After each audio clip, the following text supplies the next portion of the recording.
Check this out, man. One of these dolls sold at auction this morning. What the heck? This can't be good for me, but I feel great. Yo, I hit the jeweler, got some goals. I sold a little weed, but I could never sell my soul. And when I'm in LA, you find me out in Lil Toke. Come a vocal with my ramen, I'ma need another blow. Let's go. Oh, I'm Vince Stezzi. What the fuck you do to my game Postal? I don't know what your fucking problem is. The movie is great. Alright, I'm just gonna jump into this.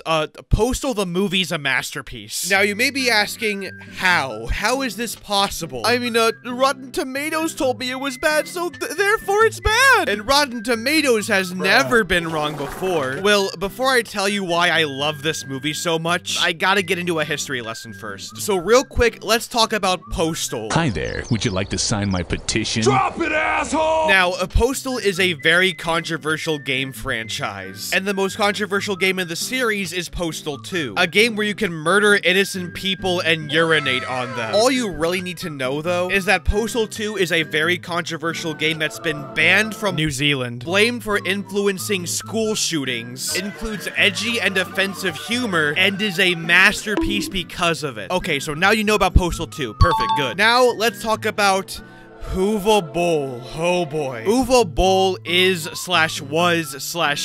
a German film director and is often credited as being the worst director of all time. And furthermore, is also known as one of the most controversial directors of all time. If this were Michael Bay, and who says it's not, what would you do to him?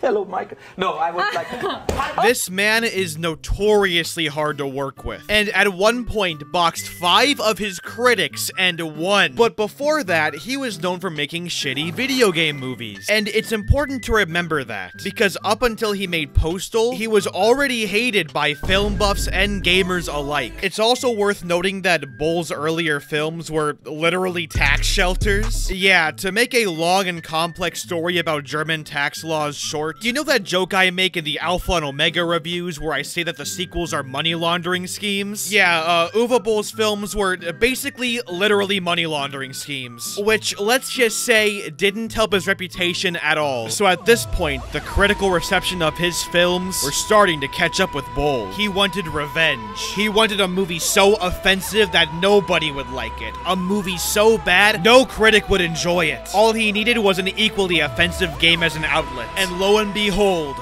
Postal. Such a lust for revenge?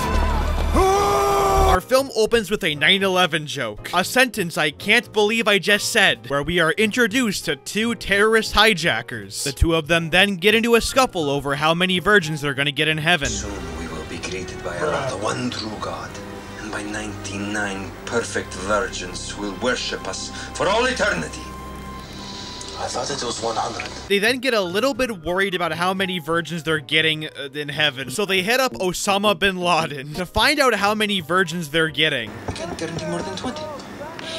So they redirect the plane to the Bahamas, but then the passengers break in, trying to gain control of the plane again. This causes the plane to crash into the Twin Towers, and that's how the movie starts. Cut to the city of Paradise, where we meet Scott Farkus from A Christmas Story, who lives in a trailer park with his wife, who is fat and r/chonkers. Now, Scott Farkus has it pretty rough. He's getting yelled at by his fat wife, his milk is expired, he's stepping in dog poop, he has it rough. And then a cowboy character comes in and bullies Scott Farkus, and that's about it. I get to file grievance against his sorry ass, which is exactly what I'm gonna do. I got some jelly beans.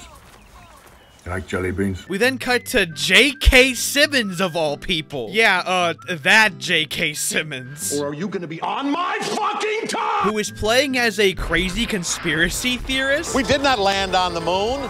There is no John Glenn. We then meet the owner of a gas station, who is a Middle Eastern stereotype. Bye now or bye-bye? We then get a shot of this guy playing DDR, and then it turns out there is a secret Taliban hideout in the back of this gas station.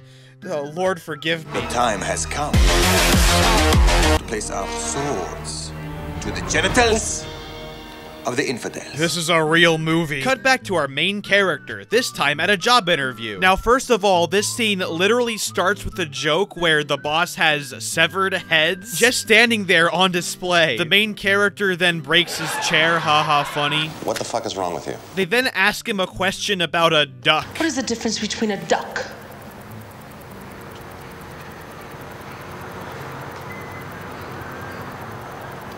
And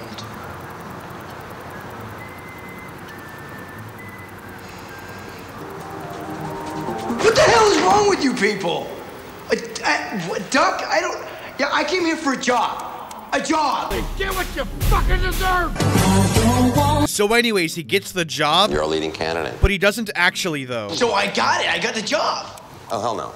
No. This was just like a getting to know you interview. No! So now Scott's getting a little bit peeved. I hate this town. Cut to the denomination of organic monotheism, which is not only a weird hippie cult, but is also an acronym for DO, which is very blatantly spelled out for you. Look, okay, Uwe Boll isn't exactly subtle. I am... We then meet Uncle Dave, who is the leader of the cult, and only leads the cult to sleep with women. So, Nikado Avocado walks in, and is all like, I need to talk to you, master, or something, I don't know. We then get a full frontal dick shot, which I can't show on YouTube, and then there's, the nasty poop joke, funny, and it turns out the cult's in trouble with the IRS. So how much do we owe? $1.3 million and 79 cents. So yeah, they're kind of fucked. Cut to a cop car. Fuck a cop car. Yo, Pierre, you wanna come out here? Where we see two cops held up in traffic. And for some reason, the African-American cop is a racist? You fucking foreigners come over here and you fuck up the language. I'm not sure if this aged amazingly or terribly. So the officer leaves his car. But the woman is Asian and speaks a different language. So the officer... Man, what happened over there? They should call me Nigga! Cut to a coffee shop. Hopefully this is more mundane. So anyways, he's in line ordering coffee, but the guy in front is having... I will have a medium... No, you know what? I'm gonna have a large. A little bit of trouble making up his mind. I'll have a large mocha. A mocha what? I'm not entirely sure if Uwe Boll understands how, coffee works. Coffee. I put that bitch in the backseat. I put that bitch in the rag. So the barista's all like... Have you had a muffin today? You had 10 minutes to make up your fucking mind. What is it with you people? Can somebody please tell me? I mean, we sell coffee, that's it. So Scott orders his coffee and that's about it. Cut to the cult, where it turns out Uncle Dave is actually Scott Farkus's uncle. So Scott and Dave are hanging out, and Dave's all like, oh yeah, I'm conning so many people with this cult. But he's still in trouble with the IRS. But he also has a plan. Now, what is this plan, you may be asking? Well, you won't find out now because we cut to the next scene first, where Scott is now trying to get a welfare check. But then, a shooting happens in the welfare center, and right when Scott gets the thingy, the place closes down. Sorry, we're closed. Our main character then arrives home, but he finds out his fat wife is cheating on him. And not only that, but it's with the cowboy guy from earlier. Gotta find the wet spout. And meanwhile, the main character looks at a really bad Photoshop. Cut to our main character and his uncle, where we finally find out what his plan is, which is to become a PS5 scalper. And that's not an exaggeration either. So in the film, there are these things called crotchy dolls, but they're in very limited stock and have been selling on the internet for thousands of dollars. So the plan is to steal an incoming shipment of them and resell them on the internet. But first, they gotta figure out how to steal them, which we won't find out now because the next scene happens first. So J.K. Simmons gets blown up by a Susan, and that's about it. Meanwhile, Scott Farkus does something, but then the cop from earlier shows up and puts this disabled guy in his garage. And that's literally the whole scene. This cop uses this disabled guy to get money. You got my money. Off me. And then just shoves him in his garage. This fucking movie, I swear. Cut back to Scott Farkus. He finally has a detailed plan, so he details it out, and that's about it. He will lead us out of the clutches of consumerism. You wrote a fucking Bible for these people? But meanwhile, the terrorists are planning their own plan to steal the crotchy dolls. And then, Osama bin Laden gets a call, and it's from George W. Bush, who is in cahoots with the terrorists. And he also has the Twin Towers rebuilt in Lego. You know, after the whole thing blows up. I should be more offended, but honestly, I'm honored. Cut to Little Germany, where the crotchy dolls are being sold. We also get a scene with Uwe Boll himself, where he's interviewed by someone, and talks about how his films are... financed by very mean German. Gold. You know, there are all that rumors out that my movies are financed with gold. And what should I say? It's true. Do you get it? Because he's German. And then he also... I get a little horny here on stage sometimes. If you see the crowd and all the children. Are you fucking kidding me? He did not just make that joke, did he? I wonder if Uwe Boll watches Cosmodor by any chance. I mean, they're both German, so I shouldn't make that fucking joke. Oh boy, I know Twitter won't like that joke. Well, fuck you, Dan.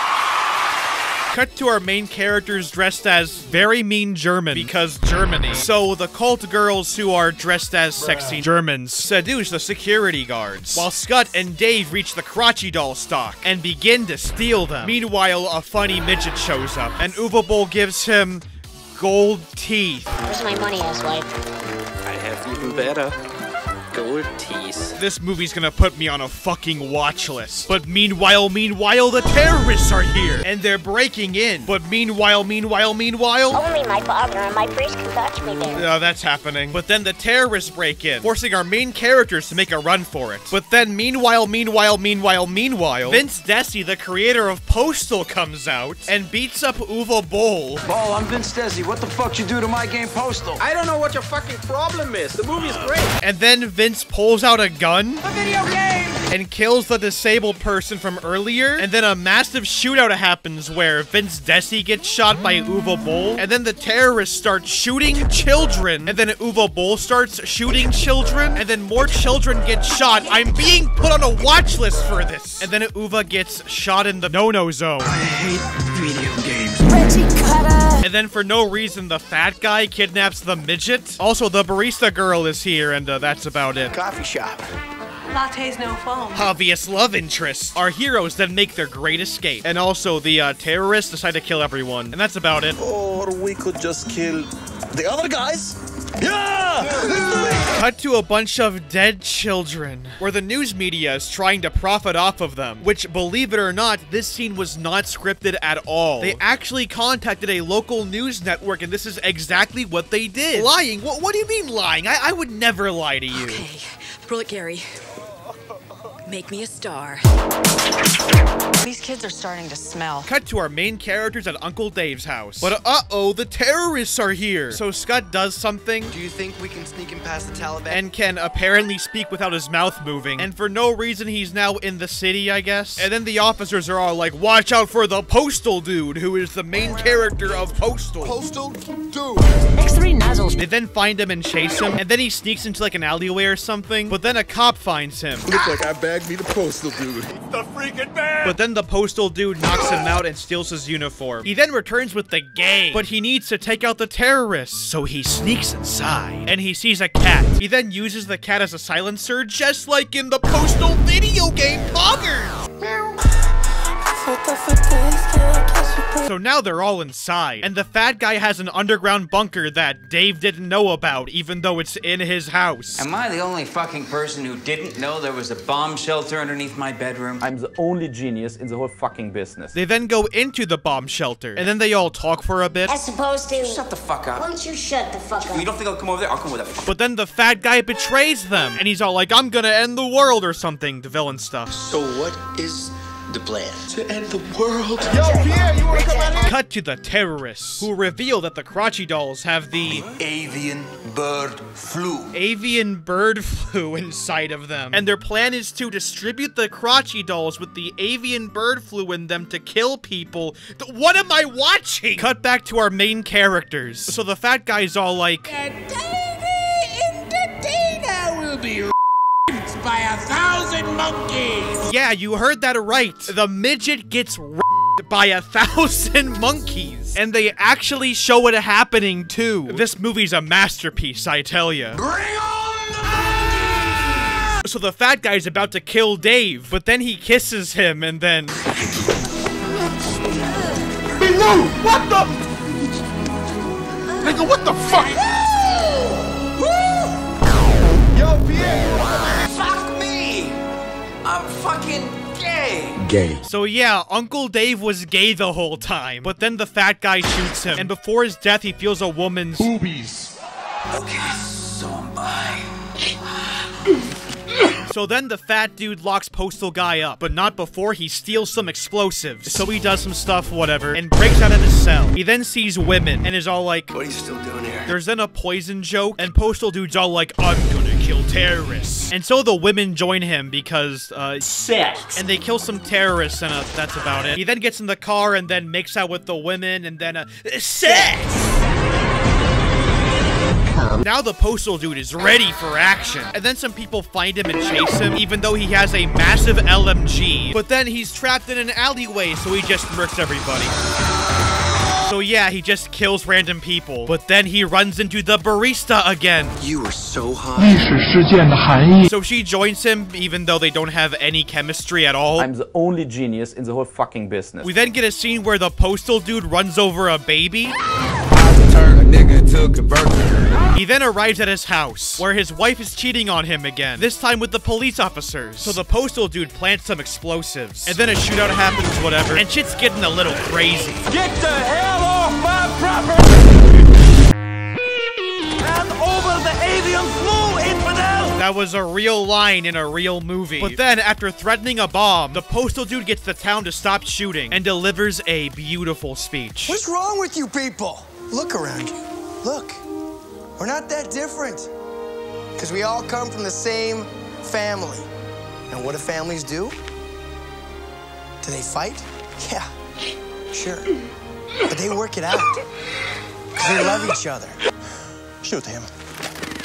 You know what? This is actually highly accurate. So then more shooting happens, and then Osama bin Laden calls George W. Bush. This is so fucking stupid. And then the main character steals a cop car, but then the fat guy jumps on it. But then Scott shoots him in the head, and that's about it. Scott then blows up his trailer park with his wife in it, and he and his big titty goth GF barista GF drive off into the sunset. Meanwhile, George Bush and Osama bin Laden are skipping in a field. Georgie, I think this is the beginning of a beautiful friendship. And then a fucking nuke goes off. And then the movie ends.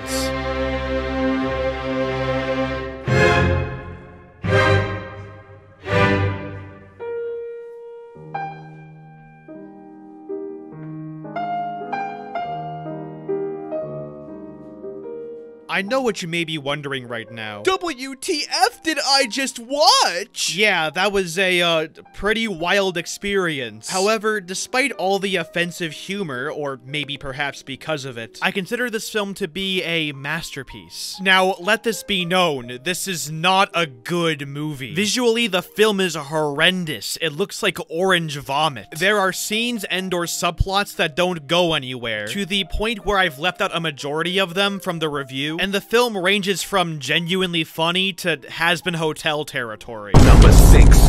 Man urinates on fellow passengers. So why do I love this film? Is it because it's so bad it's good? Not really. You see, in the case of a film that's so bad it's good, like The Room, the original point was to make a serious drama film, but the actual film ended up being unintentional comedy. A so bad it's good film would have to have a specific purpose and succeed in the opposite direction. But in the case of Postal the movie, that's clearly not the case. The film is a comedy that made me laugh. So why did I love Postal so much? It's not a good movie at all. It's a pretty bad one, actually. But it's not so bad it's good either. Well, the reason I love Postal the movie is because it's an artistic statement. The best way I can describe this movie is so bad that it's so bad it's good. This film was made by an angry director tired of the mainstream. This film was made to be bad. It was a film that was made to be a middle finger to everything the mainstream considered conventional. If I can compare this film to anything, it wouldn't be a movie. But I can compare it to something. That something being, of all things, a music album. An album known as Yeezus. Let me explain. Yeezus is the 6th studio album by Kanye West, and was easily his most divisive and controversial. Its odd, industrial, experimental production was not only a betrayal of the pop music that was popular around that time, but a betrayal of Kanye's own sound. But that's the thing, it was never meant for the mainstream. It was an artistic statement, which has led to the album being critically reevaluated in recent times. The album has currently apparently been praised for being an artistic middle finger from an artist who has received scrutiny for his own public actions. And if you think about it, Uwe Boll, personality-wise, is not that much different from Kanye. For example, they both think highly of themselves. At least pre-Jesus gang Kanye did. I'm standing up and I'm telling you I am Warhol.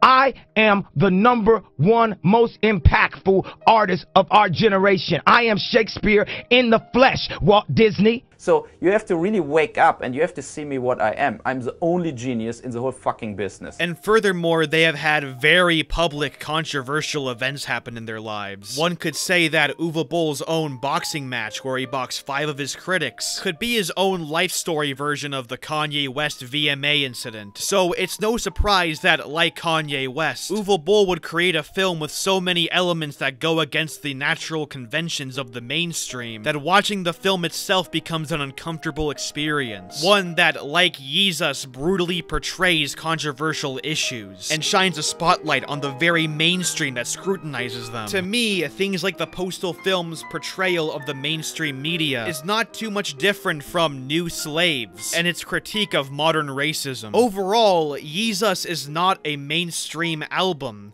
It was never meant to be. And Postal is not a good film. It was never meant to be. So I'll leave you all with this.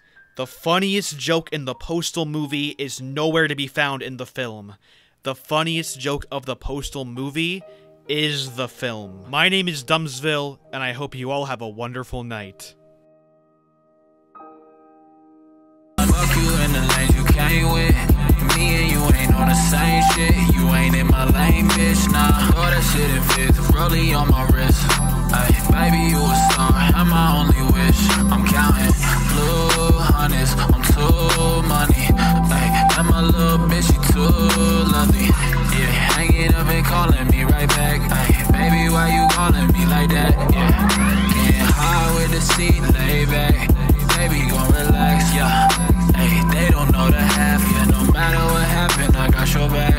Baby, that's the facts, yeah. That's the facts, yeah. Also, if I can vent for a minute, this video was an actual nightmare to edit because I don't know what is and isn't allowed on YouTube and what'll get me limited or no ads. So, yeah. If you see so many censored things, that's why. Thank you, Uwe Boll, for making a film so controversial that, that I might not be getting paid for it. Thank you, Uwe. You truly are one of the best directors in Hollywood. I'm the only genius in the whole fucking business. I'm the only genius in the whole fucking business. I'm the only genius in the whole fucking business. Basically, my message is... fuck yourself. So sicko mode. Nothing like hot crispy fries with tangy barbecue sauce. It's lit! Sprite with extra ice. Straight up!